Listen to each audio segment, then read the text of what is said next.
Berikutnya berita viral kembali pemirsa, 3 pria Palestina yang hampir saja tewas akibat tembakan tentara Israel. Ketiganya selamat usai serangan tentara Israel di kota Nablus, Palestina.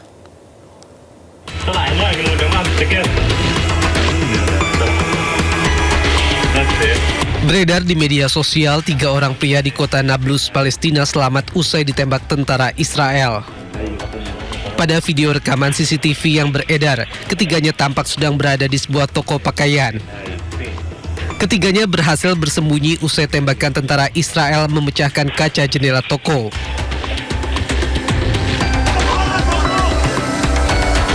Sementara di kawasan Al-Jala, kota Gaza, sekelompok pemuda menjadi target serangan drone Israel. Sekelompok pemuda yang mendapat serangan tengah berkumpul di Al-Uyun Junction. Beberapa di antaranya terluka akibat serangan ini. Belum ada informasi mengenai adanya korban jiwa.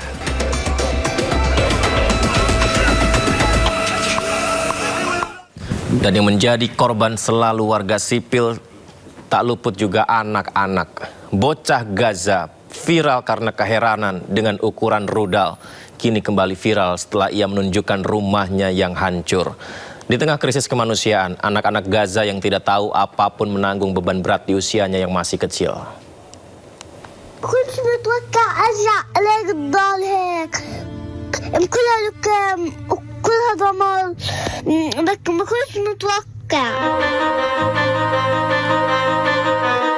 Bocah lucu asal Gaza, Palestina bernama Amro kini kembali viral mengundang keprihatinan warganet. Amro menunjukkan rumahnya yang hancur akibat rudal Israel.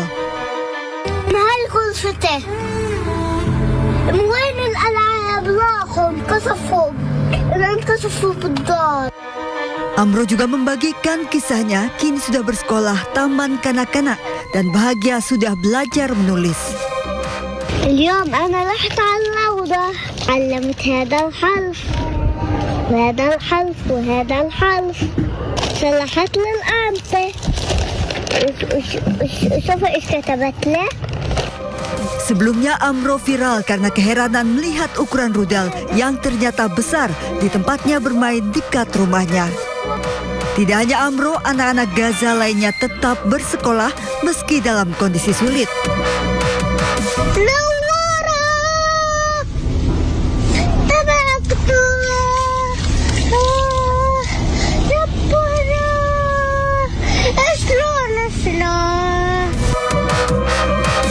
Di tengah kondisi krisis, bocah-bocah Gaza tetap ceria bernyanyi. Mereka juga tetap bermain di tengah reruntuhan puing bangunan yang hancur akibat perang. Masa ceria anak-anak ini yang seharusnya diisi dengan bermain direnggut oleh kekejaman perang.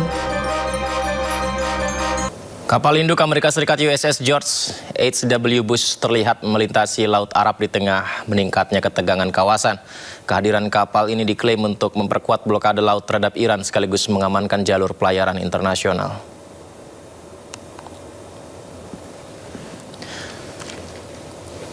CENTCOM mengonfirmasi kapal induk USS George Bush saat ini berada di Laut Arab. Kapal perang ini membawa lebih dari 60 pesawat tempur. Pengerahan dilakukan untuk mendukung blokade laut terhadap Iran yang mencakup wilayah Teluk Oman hingga Selat Hormuz yang merupakan jalur vital perdagangan energi dunia. Amerika Serikat menyebut operasi ini sebagai upaya menjaga kebebasan navigasi.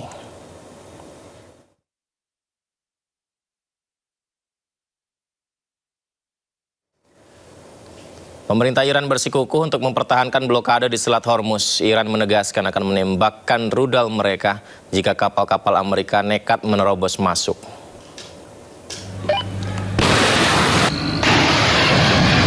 Angkatan bersenjata Iran merilis sebuah video rudal-rudal yang ditembakkan.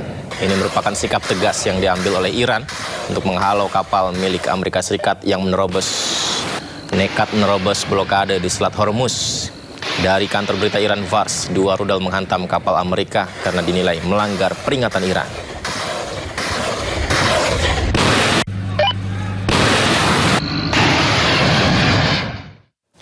Iran menyerang pasukan Amerika Serikat di Selat Hormuz dalam 24 jam terakhir. Presiden Amerika Serikat Donald Trump menyatakan serangan oleh kapal kecil Iran tersebut tidak berarti. Can I ask you about Iran, Mr. President? Yes. They've fired at U.S. ships several times in the last 24 hours. What do they need to do to violate the ceasefire? Well, you'll find out because I'll let you know. They know what to do and they know what to do. They know what not to do, more importantly, actually. And, they fired them in little boats with pea shooters, the pea shooters, little boat with little, why? Because they don't have any boats anymore. Their Navy is comprised of, they call them little boats, fast right? Boats or little boats. And they're fast, yeah. They're so fast that they had 8 of them and they're all gone. And they're fast, but they're not fast like a missile. A missile is slightly faster. They're all gone, so they're looking around for little boats to try and compete with our great Navy. We have a Navy that's unbelievable. We set up a blockade, as you know. 24 jam terakhir, Iran gempur kapal pasukan Amerika Serikat dengan rudal di Selat Hormuz. Menteri Perang Amerika Serikat Pete Hegseth mengatakan gencatan senjata dengan Iran belum berakhir. The ceasefire is not over. Ultimately, this is a separate and distinct project, and we expected there would be some churn at the beginning, which happened, and we said we would defend aggressively, and we absolutely have. Iran knows that, and ultimately, the president's going to make a decision whether anything were to escalate into a violation of a ceasefire. But certainly, we would urge Iran to be prudent in the actions that they take to keep that underneath this threshold. This is about the straits. This is about freedom of navigation. This is about international waterways. This is about free flow of commerce. All the things that happened before, and only Iran is contesting. So right now the ceasefire certainly holds, but we're going to be watching very, very closely. Menteri Dalam Negeri Amerika Serikat Marco Rubio menegaskan operasi Epic Fury sudah selesai dan kini fokus Amerika Serikat adalah pembebasan Selat Hormuz.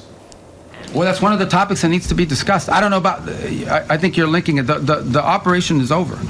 Epic Fury, as the President notified Congress, we're done with that stage of it. Okay, we're now on to this project of freedom. As far as the negotiation is concerned, I think the President's been clear that part of the negotiation process has to be not just the enrichment, but what happens to this material that's buried deep somewhere that they still have access to if they ever wanted to dig it out. That has to be addressed, and that's being addressed in the negotiation. I'm not going to go further on what progress has been made on that topic because I don't want to endanger the negotiations, but suffice it to say that the President and this entire team is aware of the centrality of that question, and that will have to be addressed one way. Sementara itu, Jerman dan Portugal mendesak Iran untuk membuka blokade di Selat Hormuz. Negara-negara anggota NATO akan bertemu untuk membahas langkah kerjasama pengamanan bersama dengan Amerika Serikat.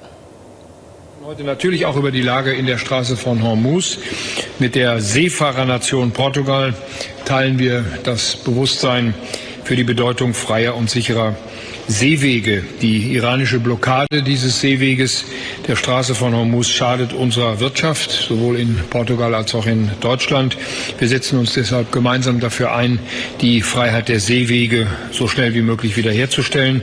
Und wenn die entsprechenden Voraussetzungen gegeben sind, das wissen Sie, dann steht Deutschland bereit, sich auch militärisch für die dauerhafte Aufrechterhaltung der Freiheit der Seewege einzusetzen. Dazu ist ein erstes deutsches Schiff bereits unterwegs in das östliche Mittelmeer, wo es vorstationiert wird. Ich habe im Übrigen auch vor dem Europäischen Rat vor 10 Tagen dafür geworben, den Sanktionsdruck auf Teheran zu erhöhen, wenn die Straße von Hormuz weiter blockiert bleibt. Unsere gemeinsame Botschaft lautet, der Iran muss an den Verhandlungstisch kommen, er muss aufhören, auf Zeit zu spielen, er darf nicht länger die Region und die ganze Welt zur Geisel nehmen. Das militärische Nuklearprogramm muss endgültig und für immer beendet werden und es darf auch keine weiteren Schläge gegen Israel und unsere Partner in der Region geben. Die jüngsten Angriffe gegen zivile Infrastruktur in den Vereinigten Arabischen Emiraten habe ich in der letzten Nacht schon auf das. Meski terus di bawah ancaman Amerika Serikat, Iran tetap membatasi kapal-kapal yang masuk dan keluar Selat Hormuz. Salah satunya kapal yang melintas wajib mendaftar secara online. Attention all vessels, attention all vessels, attention all vessels in Oman Sea. This is Iranian Sepah Navy. If you see any warship in your vicinity, keep a distance more than 10 miles from them because I'm ready to open fire on them without any warning. Iran terus membatasi lalu lintas kapal di Selat Hormuz. Sejumlah syarat baru pun dikeluarkan oleh pemerintahan Iran, melalui Persian Gulf Straits Authority. Beberapa syarat diantaranya adalah kapal yang akan melintas wajib mendaftar secara online. Nantinya kapal ini akan mendapatkan email resmi dari Iran. Izin melintas hanya diberikan kepada kapal yang patuh atas seluruh poin dalam email tersebut. Iran juga menetapkan Selat Hormuz hanya terbuka untuk kapal dagang. Kapal militer dan kapal milik Amerika Serikat, Israel dan sekutunya tidak boleh melintas. Iran juga mengatur wilayah perairan yang bisa dilintasi dengan pengawasan ketat di bawah militer Iran. Pembatasan ini semakin membuat kondisi di sekitar Selat Hormuz memanas.